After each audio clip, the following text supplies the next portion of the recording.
Молшылық пен байлыққа жетпеудің төртінші себебі көзіне түскен нәрсеге қызығып, лездік мауқын басып сатып ала беру, кедейшіліктен шыға алмауға жатады.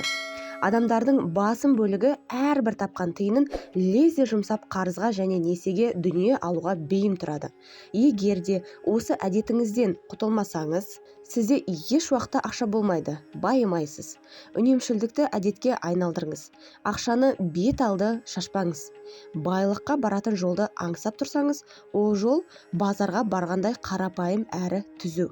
Ол негізінен мына екі сөзден тұрады: ынтаңыз бен үнемшілдігіңізден. Уақытыңызды бет алды ысырап қылып, ақшаңызды рәсуа қылып шаша бермеңіз. Осы уақытыңызды да, қаражатыңызды да қарымтасы барынша қайтатындай етіп, ақшаңыз бен уақытыңызды жұмысқа жегіңіз. Мүмкіншілікті ұтымды пайдаланыңыз. Осы өмір үшін жанталас адамзаттың алға жылжып дауының басты себебі.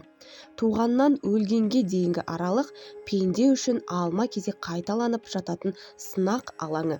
Өмірдің шырғалаңдарына қаймықпай, қасқайып қарсы тұру үшін мықты мінез, айқын мақсат, нақтылы жоспар болу керек. Өмірдің мәнін түсінгеннен кейін біз осы мақсатқа жетелейтін күрестің шартын қабылдаймыз. Нәтижесінде ерінбей еңбек етіп, көрсе қызарлықтан бет алды тапқан табысыңды оңға, солға шашып, қарызға кіре беруден құтылмай, мақсатқа жетуге болмайтынын түсінеміз. Егер де басқа біреулерге, жоқ-жітіктерге, жетім-жесірлерге өндірген өніміңізді, қамқорлығыңызды шын ниетіңізбен, ықыласыңызбен ұсынсаңыз, сіздің табысқа жетудегі мүмкіншілігіңіз арта түседі.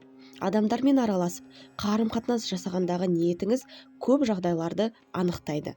Басқаларға шын ниетімен жәрдем берсеңіз, онда өзіңіздің табысқа жетуіңізді жылдамдата түсесіз.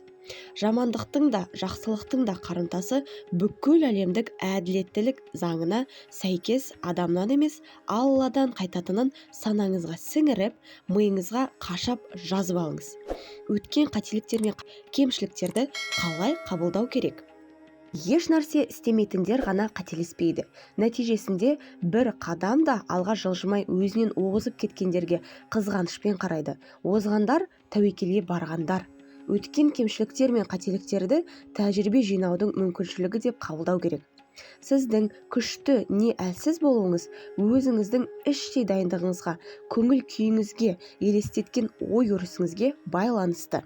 Табыстың негізгі себебі неде? Өмірге қалай қарайсың? Өмір саған солай қарайды. Не ексең, соны орасың. Біздің іс-әрекетіміз ой өрісіміздің нәтижесі, ал біздің іс-әрекетіміз басқа адамдардың сезіміне, көңіл күйіне, іс-әрекетіне әсер етеді. Қалыпқа түсу дегеніміз белгілі жүйеде ойлауға әдеттену. Бұны үйренуге, жинақтап жүйеге түсіруге болады. Бұдан шығатын қорытынды: біз өзіміздің көңіл күйімізбен ойлау жүйемізді бақылауға алып, көрсе қызарлығымыздан арылып, өз өмірімізді өзіміз басқара аламыз. Құрметті көрерменім, көрсе қызарлық осы кедейлікке апаратын төртінші жол.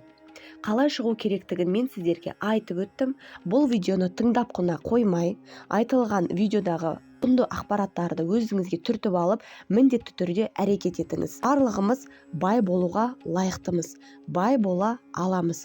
Соған тек әрекет керек. Видеоға лайк басып, каналға жазылып, қоңыраушаны баса кетіңіздер.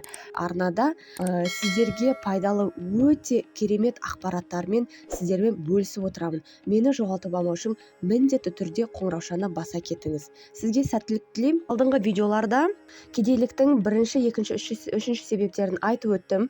Көрмесеңіздер, міндетті түрде көріп, ой санаңызды, әрекеттеріңізді өзгертіп, байлыққа қарай бағыттаңыз.